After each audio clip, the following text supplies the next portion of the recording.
Hi guys, so today in this video I'm going to be covering some basic tower strats, and uh, first I'll apologize, I haven't gotten a few videos up lately. I was trying to come up with a good video for like land momentum kind of ideas, but obviously since I don't have a video up, we're just going to skip to this.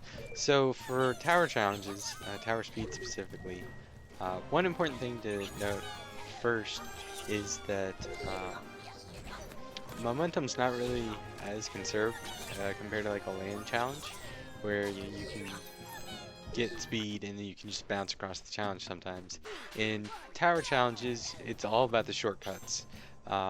And so really the only good way to do this is to just analyze some challenges and just kind of break down some of the shortcuts. And because the way that the tower works is you have one general strat for a brick, and some of the bricks have a couple different strats, and it's really just that brick interaction. Is there a good way to transition from one brick to another brick faster? Or some of them are pretty isolated, and so there's only one strategy for the brick. And really the best way I can come up with is just breaking down a challenge. So first, here's the seed information for this challenge. If you're on the PC version, feel free to bring it up. I didn't really grind out a particularly strong run of this to show off some of the tricks. So maybe like some of our better players could give it a go. Maybe we could see a really cool run. But let's dive in. All right, so let's take a look at the challenge that we're gonna look at in this video. And first brick is always the same. And here's the bricks that are gonna make up this challenge.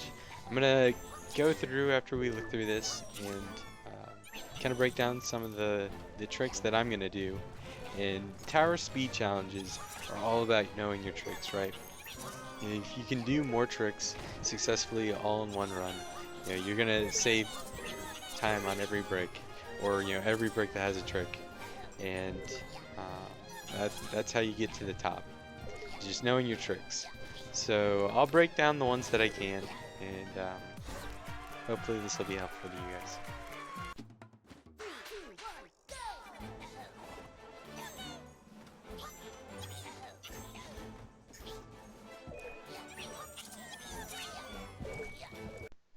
So here at the 80-meter mark, we see this vine brick. There are two vine bricks, and the general concept for the vine bricks is the same. It's if you catch the vines while they're spawning, they'll pull you around, and you're able to use that momentum to get up them faster. In this run, I didn't really put too much effort into trying to get good vine sections, just because it's not difficult.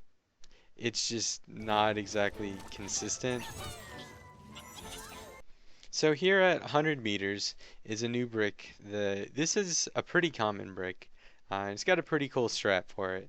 You just ground pound this bumper, then you ground pound this pillar, and it allows you to dash right, hit this blue hand, and then jump onto the vine or the rope and skip going all the way around to the right. Um, it can be kind of tricky if you ground pound it on the wrong part of that pillar. Your dash isn't going to work properly, uh, and the grabbing onto the blue hand's not always perfect.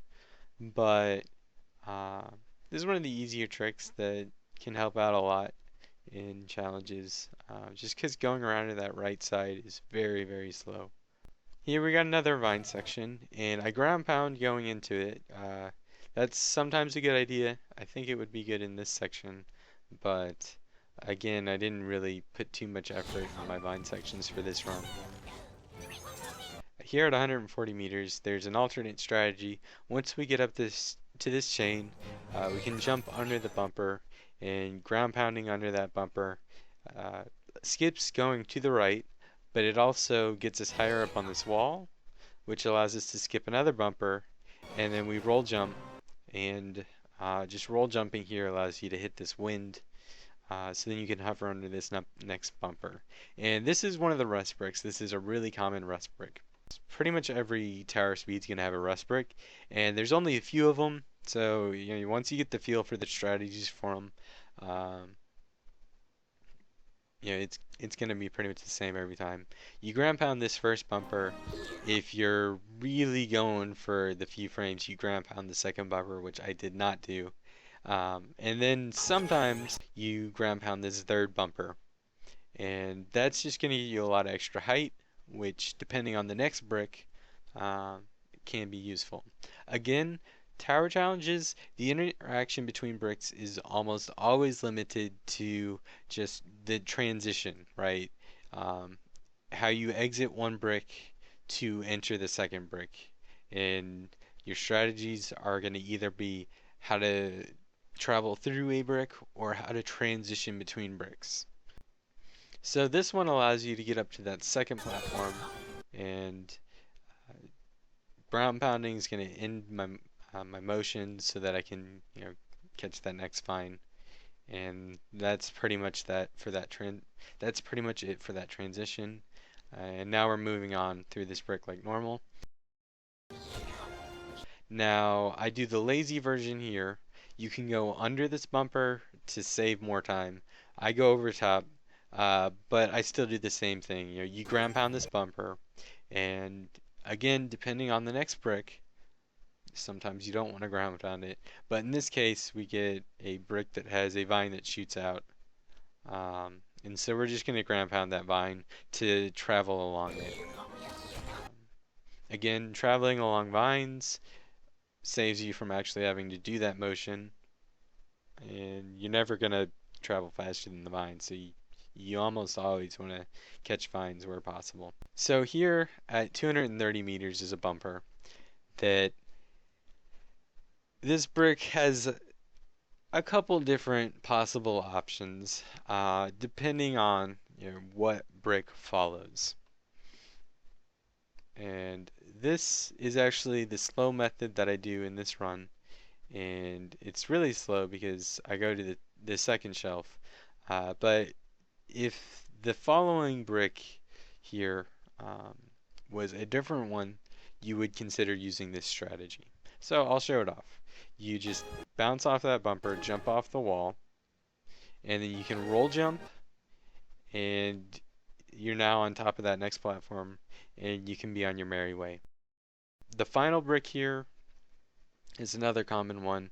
We're just going to bounce up to that chain, and for the final stretch, almost always you want to ground pound across the finish line. Just because ground pounding is usually the fastest way to pick up that extra little bit of elevation in order to trigger the ending. Now, I did happen to grind out a few runs of this, so I can at least show off approximately how to do this final brick. So by ground pounding this bumper, you're able to just shoot up to this wall, which is pretty cool. Now I screwed it up here. If you just ledge grab, you can then walk off to the right and be under the final bumper. And that's going to save huge time. That's a jump, a roll jump, and a dash that are replaced by simply a ledge grab and a hop. But there's that strategy for you if you're interested. Hopefully, one of our more dedicated tower players would be interested in doing a much more solid run. I can do towers, but due to the repetitive nature of towers and that the strategies are oftentimes the same for every brick. It's a lot of that dojo effect where where you're doing pretty much the same strategy every time in order to just get through it faster. And so for me, I've kind of lost interest in towers, but they're still really cool to watch. So maybe someone else in the description at some point will have a better run.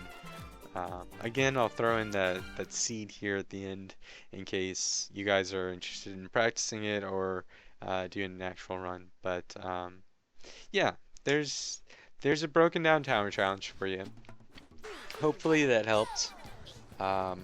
And let me know if this is a good format for videos, because this is certainly, I think personally for myself, a easier way to do some of these videos is just kind of break down the challenge. And if this was helpful, I could definitely um, do this more often. I think I'll definitely still do other videos styles for different topics. Just breaking down the challenges like this, I hope is a good way to teach the different ideas and concepts that are being used in the challenge. So again, let me know if you have any questions, and uh, if there's anything, I guess, with tower challenges specifically that I should dig into next time. I could find a more appropriate seed, but that'll be all for today. So thanks for watching, and see you guys next time.